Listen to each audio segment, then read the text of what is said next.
Now, News 4 at 6. An ominous second cave-in today has repair crews exercising special caution after an enormous cave-in last night swallowed up construction trailers in part of an alley and touched off an electrical fire that lit up the sky. All you saw was like fireworks going up in the air, man. That's all it was, like fireworks. This morning, repair crews descended into the enormous pit. The trailer was very unstable, so I really wanted to get in and out as quick as I could. Luckily, that fireman wasn't nearby a few hours later when News 4's camera crews witnessed the secondary cave-in. So far, no deaths or injuries reported, but surrounding offices have been evacuated and repair crews are watching cracks in the streets for signs of even more cave-ins. Good evening, I'm Jim Vance. And I'm Doreen Gensler. 14th Street resounded with the roar of that second cave-in today. Nobody was hurt, but this spectacular second landslide captured by our cameras has everybody down there on edge after last night's big cave-in. We begin our team coverage with Pat Collins. Pat is live at the scene of that collapse, 14th and 8th Streets Northwest. Pat? Doreen, the lights are up. They plan to work through the night. They're using dirt by the truckload to patch the cave-in, and it's a dangerous job. As workmen were moving to shore up damage from last night's collapse, this afternoon, another landslide.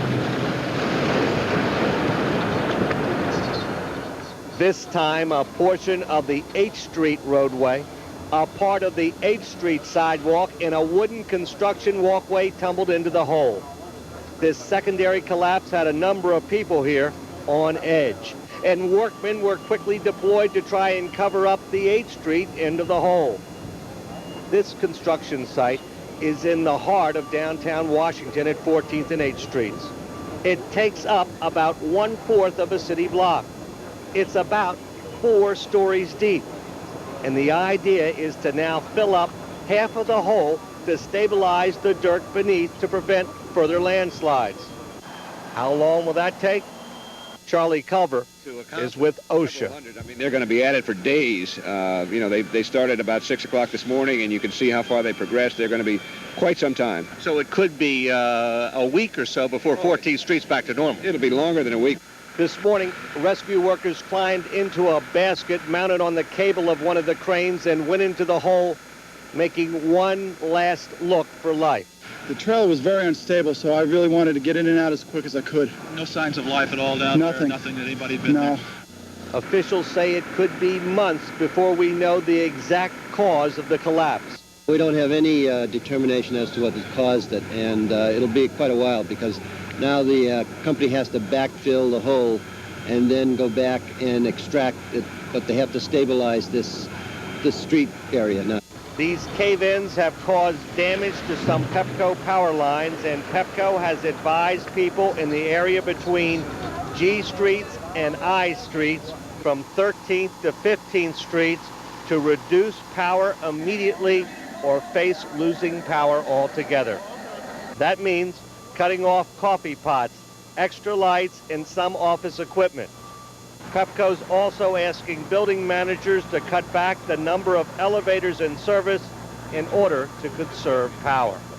Arthur Schultz is the spokesperson for the Rubloff Company, the developer of the site. Do you have any idea at this time what may have caused this? There are so many different variables, and they've had extensive meetings throughout the day, and I've had extensive conversations with them. They cannot come up with a definitive answer, but they're working to that end.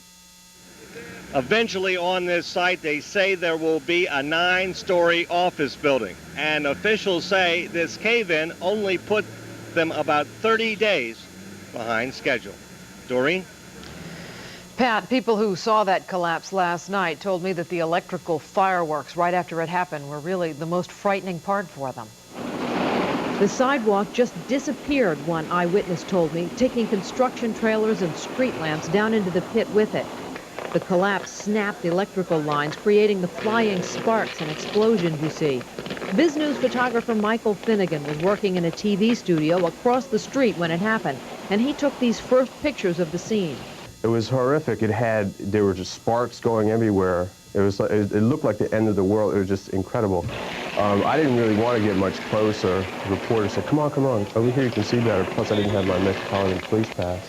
So I went over and you could see the sparks flying. It was hot as hell down there. People were just stupefied. It was the most incredible thing I'd ever seen. The biggest question, and one that wasn't answered for many hours, was whether any people were buried under the debris down in that hole.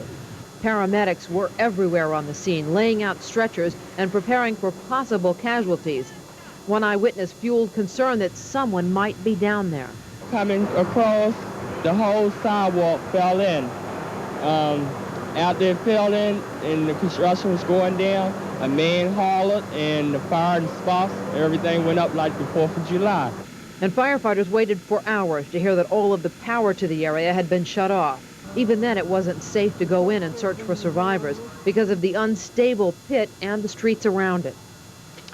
Unstable and uncertainty that lasted for hours and hours. As Pat reported, it wasn't until early this morning that firefighters were able to be lowered into that pit with a crane to find out that there weren't any people down there. It is a mess down at 14th and H, but surely things could have been a lot worse. Had it happened during the daytime, it would have been a lot worse, yeah. As regards human casualties. The people who live and work around 14th and H streets will be affected by this problem for quite some time to come. We're going to go back to Pat Collins now on the scene to find out how things have been going for those most affected. Pat? Well, Jim, as you know, normally this is a button-down collar three-piece suit kind of place down in downtown Washington, but now streets are blocked off. It's difficult to walk on the sidewalk. These cave-ins have caused a tremendous amount of confusion for the people who work down here, and I.J. Hudson, he's been covering that story. The crush of morning rush hour was crushed into smaller spaces. The downtown area was clogged as police tried to divert traffic away from the 14th Street collapse site. People couldn't get there from here and often found themselves trapped. These two cars surrounded by buses. And those who waited for buses sometimes didn't get the message that bus routes had been changed. Plans were changed as well. This man wanted desperately to deliver pies to a local deli. What are they, blueberries? Blueberry, chunky apple, the works. Maybe you can start a stand out here. I'm going to give it away in a minute. The UPI building at 1400 I Street was evacuated and closed. The alleyway next to it was gone. Officials wanted the building's structural integrity checked before allowing anyone back in. UPI would have to report the news from somewhere else, the latest in a series of problems for UPI. This is a problem on top of a problem. We had a major communications outage last Friday, right as we were taking a vote on a 35% wage cut. UPI has been on the precipice before, and I think this is another instance of that, but we're reporting the news right now. Others waited too for word on their buildings. There were hassles, but most everyone got to work except at 1400 I. The biggest fiscal impact will be on contractors paying for repair bills. The city is inspecting its newly paved streets and sidewalks to be sure they weren't undermined. We're going to check the streets. We're going to drill and make sure there are no voids under the streets. We're going to look at all the other streets to make sure that there's been no sub-damage under our streets that has to be worked on later on. Construction nearby continued uneasily, and there were a lot of "it could have been worse" comments from people who worked on the site. Lucky, though, that nobody got hurt as far as you know it. Yes, because the night before there was guys there until probably 3 o'clock in the morning pouring concrete.